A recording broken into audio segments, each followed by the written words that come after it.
বিসমিল্লাহির রহমানির রহিম। আশা করি তোমরা সকলে ভালো আছো। এসএসসি আইসিটি লজিক গেটের আজকে আমি 10তম আলোচনা করব। আজকে যৌগিক গেটের 2 নম্বর যেটা গেট ন্যান্ড গেট সম্পর্কে আলোচনা করব। তাহলে এখানে ন্যান্ড গেট প্রতীক কী এবং সুইচিং সার্কিট ও শর্তক সারণী কী এ নিয়ে আলোচনা করব। আশা করি তোমরা সম্পূর্ণ ভিডিওটা জুড়ে থাকবে। তাহলে NAND গেট হলো যে NAND গেট হচ্ছে নির্গিত আউটপুট সংকেতের নট গেটের মধ্য দিয়ে প্রবাহিত করলে NAND গেটের কাজ করে, অর্থাৎ NAND গেটটা কি AND গেটের বিপরীত কাজ করবে, কারণ AND গেটের সঙ্গে এখানে একটা নট গেট যুক্ত রয়েছে। আর নট মানে আমরা কি জানি? নট মানে আমরা জানি যে বিপরীত কাজ করে থাকে। তাহলে AND গেটের যে ফলটা আছে সেই ফলটা এখানে NAND গেটে হয়ে বিপরীত কাজ করবে। তাহলে এখন আমরা দেখব এর সাংকেতিক চিহ্ন। তাহলে ইনপুট লাইন নেই, এ একটা ইনপুট, বি একটা ইনপুট, দুইটা ইনপুটের জন্য অ্যান্ড অর্থাৎ ডির মতো ডি, এখানে এটা নট যুক্ত করে দিব, এটা হলো নট গেট। তাহলে আমরা কি পাই?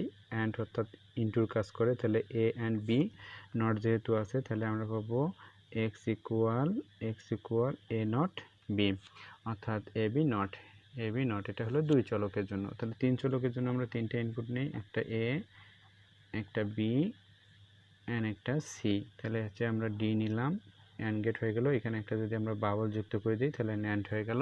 তাহলে অ্যান্ড আর নটে ন্যান্ড। এক কথায় ন্যান্ড মানে কি? ন্যান্ড মানে হলো A N D NAND equal not যোগ অ্যান্ড। তার মানে অ্যান্ডের সাথে কি যোগ থাকবে? নট যুক্ত থাকবে। তাহলে এটার সমান আমরা আউটপুট পাবো এ অ্যান্ড বি অ্যান্ড সি, তার উপর নট। এইটা হলো কিসের চিহ্ন? এটা হলো ন্যান্ড গেটের চিহ্ন। অর্থাৎ এইরকম থাকলে আমরা বুঝবো এটা একটা ন্যান্ড গেট, আবার এইরকম থাকলে আমরা এটা বুঝবো ন্যান্ড গেট। অর্থাৎ এই চিহ্ন বা প্রতীকগুলো দ্বারা আমরা চিনতে পারবো গেটগুলোকে। এখন আমরা দেখব সুইচিং সার্কিট। তাহলে প্রথমে দেখব দুইটা ইনপুটের জন্য। তাহলে আমরা একটা বর্তনী অর্থাৎ লাইন নিই, এটা একটা রোধ নিলাম, তাহলে এই বর্তনী আমরা যেহেতু অ্যান্ড গেট আছে, তাহলে অ্যান্ড গেট থাকলে কি হবে? সুইচটা হবে সার্কিটের ভিতরে। তাহলে এটা একটা বর্তনী প্লাস পাওয়ার নিলাম, এটা হলো মাইনাস পাওয়ার নিলাম। তাহলে এটা আমরা সরাসরি ল্যাম্পের সাথে যুক্ত করব, সরাসরি ল্যাম্পের সাথে যুক্ত করে দিব।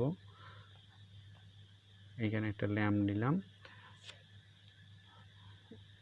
এটা একটা ল্যাম্প। তাহলে এখানে কি, যেহেতু অ্যান্ড আছে, অ্যান্ড থাকলে অবশ্যই সুইচটা সার্কিটের ভিতরে হইতে হবে।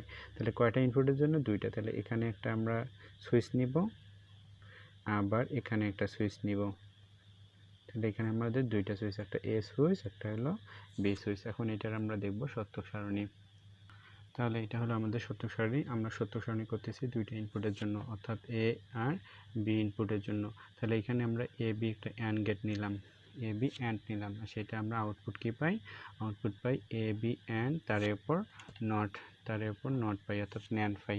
তাহলে এটা দুইটা মানে কয়টা লাইন করতে হবে? দুইটা মানে চারটা লাইন। আমরা আগের লেকচারগুলো থেকে এটাই জেনেছি। তাহলে হলো 2n সংখ্যক পাওয়ার। তাহলে এখানে আমাদের সাজাইতে হবে একটা শূন্য, একটা ওয়ান, একটা শূন্য, একটা ওয়ান, তারপরটা হলো দুইটা শূন্য, দুইটা ওয়ান। এখন আমরা দেখব এই সুইচিং সার্কিট থেকে এটার কি ফলাফল আসে। তাহলে এটা আমরা কি অ্যান্ড করব। অ্যান্ড মানে কি? অ্যান্ড মানে জানি সকল ইনপুট ওয়ান হলে আউটপুট ওয়ান। তাহলে এখানে সকল ইনপুট ওয়ান আছে, আউটপুট ওয়ান। তাহলে এখানে শূন্য শূন্য শূন্য। তাহলে এখানে এ সুইচের এটা কি সত্য, এটাও মিথ্যা, এটাও মিথ্যা। মিথ্যা মানে কি? শূন্য, আর সত্য মানে কি? ওয়ান। তাহলে এই সুইচটা কি করা আছে? বন্ধ আছে, অর্থাৎ সুইচটা সংযোগ করা নেই, মানে বন্ধ করা আছে। এই সুইচটাও বন্ধ করা আছে, এই সুইচটাও বন্ধ, এই সুইচটাও বন্ধ, অর্থাৎ এখানে শূন্য শূন্য অবস্থান। তাহলে শূন্য শূন্য যদি থাকে তাহলে কি বাতিটা জ্বলবে? অবশ্যই বাতিটা জ্বলবে। কি কারণে বাতিটা জ্বলবে? বাতিটা জ্বলবে এই দিকে পাওয়ার, আমাদের পজিটিভ পাওয়ারের লাইন যাইতে পারতেছে, আবার এই দিক থেকে আমাদের নেগেটিভ পাওয়ারের লাইনটা যাইতে পারতেছে। তাহলে একটা বাল্বের সঙ্গে যদি নেগেটিভ পজিটিভ দুইটা সংযুক্ত করা থাকে তাহলে ল্যাম্পটা অবশ্যই জ্বলে। তাহলে এটা বাল্বটা আমাদের জ্বলতেছে। তাহলে আমাদের কি দুইটা ইনপুটেই শূন্য। এ শূন্য কিভাবে শূন্য? যেহেতু সুইচটা ওপেন করা নেই, যুক্ত করা নেই, তাহলে শূন্য। এটাও যুক্ত করা নেই, তাহলে শূন্য। তাহলে আমাদের শূন্য যখন ছিল আউটপুট, একটা ইনপুট যখন শূন্য, আউটপুট তখন কি? বাল্বটা জ্বলে উঠছে মানে কি? আউটপুট ওয়ান পাইছি। তাহলে শূন্য ইনপুট যদি হয় আউটপুট হবে ওয়ান। তারপরে এখানে আমরা কি করলাম? একটা সুইচ যুক্ত করে দিলাম, একটা সুইচ আমরা যুক্ত করে দিলাম, ওপেন করে দিলাম। এই যে একটা সুইচ যুক্ত করে দিলাম। তাহলে একটা সুইচ যুক্ত করে দেওয়ার কারণে এটা হলো 1, এটা হলো 0, তাহলে একটা 1 একটা 0। তখন কি বাল্বটা জ্বলবে? অবশ্যই বাল্বটা জ্বলবে, কারণ হচ্ছে এদিকে পজিটিভ লাইনটা অবশ্যই ল্যাম্পের সঙ্গে যুক্ত এবং নেগেটিভ লাইনটাও কি ল্যাম্পের সঙ্গে যুক্ত। তাহলে যেহেতু লাইনটা যুক্ত কিন্তু এইখানে লাইনটা বিচ্ছিন্ন রয়েছে, তার মানে এইখানকার পজিটিভ আর এইখানকার নেগেটিভ এখনও যুক্ত হইতে পারেনি, তার মানে এখনও বাল্বটা জ্বলা সম্ভব। তার মানে এখানে আমাদের একটা 0 একটা 1 থাকলে আউটপুট কি হবে? 1 হবে। এখন যদি আমরা এখানে তাহলে সেম এখানেও একটা 1 একটা 0 আছে, তাহলে আউটপুট 1। আমরা যদি এখানে দুইটাই এখন যুক্ত করে দিই, যে এও 1 করে দিই বিও 1 করে দিই, তাহলে কি জ্বলবে? তাহলে ল্যাম্পটা কিন্তু জ্বলবে না, কারণ হচ্ছে এইদিকের পজিটিভ সাপ্লাই হয়ে এইদিকে এইদিকে আসবে, এইদিকে সাপ্লাই হয়ে এবার এইদিকে যাবে, এইদিকে সাপ্লাই হয়ে এবার এইদিকে আসবে, তাহলে কি হলো? পজিটিভ আর নেগেটিভ একখানে হয়ে গেল। তাহলে পজিটিভ আর নেগেটিভ যদি একখানে যুক্ত হয়ে যায় তাহলে তো শর্ট সার্কিট হবে, অর্থাৎ তখন ল্যাম্পটা জ্বলবে না। তার মানে দুইটা সুইচে যখন অ্যাক্টিভ চালু, অর্থাৎ দুইটা যখন 1, তখন আউটপুটটা অর্থাৎ ল্যাম্পটা জ্বলে না, নিভে যায়। তাহলে এখানে দুইটা যখন 1 আছে, এখানে হলো আমাদের 0। এ বির বিপরীতে এ বি আছে, এ বির উপর কী দেওয়া আছে? বার দেওয়া আছে। তাহলে এই যে বার মানে কি? বিপরীত কাজ করে। তাহলে এ বির যে মানগুলো আছে তার বিপরীত, এখানে 0 ছিল 1, এখানে 0 ছিল 1, এখানে 0 ছিল 1, এখানে 1 ছিল, এখানে 0। তাহলে এটাই হচ্ছে আমাদের NAND গেটের সত্যক সারণী এবং NAND গেটের সুইচিং সার্কিট। ঠিক আছে, এটা হলো 2 চলকের। এখন আমরা দেখব 3 চলকের ক্ষেত্রে কি ঘটে। তাহলে আমরা এখানে একটা কি নিব? পাওয়ার নিব, এটা বর্তনী, এটা হলো আমাদের রোধ, রোধ হলো ওহমের সূত্র, এটা কোনো গতি নির্ণয় করে, এটা কোনো ব্যাপার না, এটা কেউ কোনো ফ্যাক্ট করবে না। তাহলে এখানে একটা ল্যাম্প যুক্ত করব, এখান থেকে একটা মাইনাস পাওয়ার নিব, মাইনাস পাওয়ার নিয়ে এখানে একটা ল্যাম্প যুক্ত করে দিলাম, ল্যাম্প যুক্ত করে দিলাম। যেহেতু নট আছে তাহলে সার্কিটের ভিতরে সুইচ, তাহলে কয়টা সুইচের জন্য? আমরা 3টা। তাহলে এখানে একটা, এখানে একটা 2টা, এখানে একটা 3টা, এই হলো আমাদের 3টা সুইচের জন্য। তাহলে একটা এ, একটা বি আর একটা হলো সি, 3টা সুইচের জন্য তৈরি করলাম। তাহলে এখন আমাদের এখানে কি? এটা পজিটিভ, এখানে হলো নেগেটিভ। তাহলে এটার জন্য আমাদের কি করতে হবে? এটার জন্য আমাদের একটা সত্যক সারণী তৈরি করতে হবে। তাহলে 3টার জন্য কয়টা লাইন হবে? 3টার জন্য 8টা লাইন হবে। তাহলে এটা হলো আমাদের 3টার জন্য। তাহলে 3টা এখন দেখা যাক, এখানে 3টা সুইচে কি আছে? অফ রয়েছে, 3টা সুইচে অফ রয়েছে, 0 রয়েছে। তাহলে 3টায় যেহেতু 0, তাহলে ল্যাম্পটা জ্বলবে কি না? তাহলে আমরা এটা সাজাই নিই আগে, যে একটা এ একটা ইনপুট, বি একটা ইনপুট, সি একটা ইনপুট, এ বি সি অর্থাৎ এ অ্যান্ড বি। তাহলে এটা আমরা আউটপুট কি পাইছিলাম? এ অ্যান্ড বি, তার উপর নট, তার উপর নট পাইছিলাম।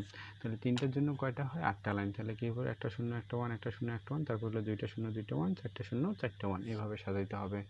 তাহলে আমরা কি জানি? আমরা জানি যে অ্যান্ড গেট হলো যে কোনো একটা ইনপুট 0 হলে আউটপুট 0, অ্যান্ড অর্থাৎ গুণের কাজ করে। তাহলে 0-এর সাথে কোনো কিছু গুণ করলেই তাহলে তার মানে 0। তার জন্য এখানে অ্যান্ড গেটটা সবগুলো 0 হয়েছে, এখানে সকল ইনপুট 1 ছিল, এই জন্য আউটপুটটা আমরা 1 পাইছি। এখন এখান থেকে আমরা তার বিপরীতটা দেখব, অর্থাৎ NAND গেটটা দেখব। তাহলে এখানে দুইটাই 0, তিনটাই অর্থাৎ 3টা সুইচেই 0, অ্যাক্টিভ নয়, 3টাই বন্ধ রয়েছে। তাহলে ল্যাম্পটা অবশ্যই জ্বলবে, কারণ ল্যাম্পটা হচ্ছে এদিকে পজিটিভ সাপ্লাই দিতে পারে আর এইদিকে নেগেটিভ সাপ্লাই দিতে পারতেছে। তাহলে একটা ল্যাম্পের সঙ্গে পজিটিভ নেগেটিভ যদি যুক্ত থাকে অবশ্যই সেটা জ্বলে, তাহলে ল্যাম্পটা জ্বলবে। তার মানে যখন 0 ছিল তখন আউটপুট কী পাই? আমরা 1 পাই। এখন আবার যদি আমরা একটা সুইচ অ্যাক্টিভ করে দিই, অর্থাৎ এই সি সুইচটা অ্যাক্টিভ করে দিলাম, সি সুইচটা 1 করে দিলাম, বি 0 এ 0, তখন কি ল্যাম্পটা জ্বলবে না? অবশ্যই ল্যাম্পটা জ্বলবে, কারণ এইদিকে সংযোগ যাইতে পারতেছে, এইদিকে সংযোগগুলো বিচ্ছিন্ন রয়েছে, যুক্ত হইতে পারেনি। তার মানে বিদ্যুৎ আমাদের এইদিকে সাপ্লাই হবে, এখন এইদিকে একখানে হবে না, যুক্ত হবে না। তাহলে আমাদের অবশ্যই এখানে 1 হবে। আবার তাহলে কি বোঝা গেল? দুইটি ইনপুট 0, একটি যদি 1 থাকে তাহলে আউটপুট কি হয়? 1। তাহলে এখানে একটা 1 আছে, 1 আসবে। এখানে এখন আমরা যদি দুইটা যুক্ত করে দিই, দুইটা যদি আমরা অ্যাক্টিভ করে দিই, দুইটা অ্যাক্টিভ করে দিলেও দেখবো আমরা আউটপুট কি পাবো? 1 পাবো, কারণ এই দিকের লাইনটা বিচ্ছিন্ন রয়েছে। তার মানে আমরা জানি এদিকে প্লাস আর এদিকে মাইনাস যখন যুক্ত হবে তখন সার্কিটটা কি হবে? নষ্ট হয়ে যাবে, অর্থাৎ প্লাসে মাইনাসে হয়ে গেলে ফায়ার করবে, সার্কিটটা কি শর্ট সার্কিট হয়ে যাবে, তাহলে তখন ল্যাম্পটা জ্বলবে না। তার মানে এখানে যুক্ত হতে পারেনি এখনও, তার মানে এখনও ল্যাম্পটা জ্বলবে। তার মানে দুইটা ইনপুট যদি 1 থাকে, একটা যদি 0 থাকে, তারপরে আউটপুট আমরা 1 পাই। তাহলে এখন হচ্ছে যে এখন 3টাই আমরা যুক্ত করে দিলাম, 3টে ইনপুটেই আমরা লাইন যুক্ত করে দিলাম। তাহলে এ বি সি 3টাই যুক্ত করে দেওয়ার পর দেখা যাচ্ছে তাহলে এইদিকে আর কিন্তু বাল্বটা জ্বলবে না, কারণ হচ্ছে এইদিকে পজিটিভ থেকে আমরা লাইন নিছি, তাহলে পজিটিভের আবার এদিকে নেগেটিভ থেকে লাইন নিছি। তাহলে এই যে পজিটিভ এদিকে পাওয়ার সাপ্লাই হবে, এদিকে পাওয়ার সাপ্লাই হবে, আর সেই নেগেটিভের সঙ্গে যুক্ত হয়ে যাবে। তাহলে একটা পাওয়ার যখন প্লাস মাইনাসের সঙ্গে যুক্ত হয়ে যাবে তখন তো ল্যাম্পটা জ্বলবে না, কারণ তখন শর্ট সার্কিট হয়ে যাবে। তার মানে এখানে 3টা সুইচে যখন অ্যাক্টিভ অর্থাৎ 3টায় যখন 1 তখন আউটপুটটা হয় না, তখন আউটপুটটা অর্থাৎ ল্যাম্পটা বন্ধ হয়ে যায়। তাহলে আমাদের এখানে 3টা যখন 1 রয়েছে তখন এখানে 0 হবে। তাহলে এখানে দেখা যাচ্ছে এবিসি অ্যান্ড গেট তার বিপরীত কাজ করতেছে এই ন্যান্ড গেটটা। তাহলে অবশ্যই আমরা দেখলাম যে এবিসি অর্থাৎ অ্যান্ড গেট ন্যান্ড গেট বিপরীত সম্পর্ক। অ্যান্ড গেট যে কাজ করে তার বিপরীত কাজটা করে ন্যান্ড গেট। অ্যান্ড গেট কী করে? অ্যান্ড গেট হলো যে কোনো একটা ইনপুট 1 হলে 0 হলে আউটপুট 0 হয়, সকল ইনপুট 1 হলে আউটপুট 1 হয়। আর এখানে ন্যান্ড গেট কী করলো? ন্যান্ড গেট করলো যে কোনো একটা ইনপুট 1 থাকলে আউটপুট 1 থাকে, সকল ইনপুট 0 হলে সকল ইনপুট 1 হলে আউটপুট 0 হয়। তাহলে এটাই হলো আমাদের ন্যান্ড গেটের। তাহলে এটা সমীকরণটা দেখা যাক কী হবে। তাহলে হলো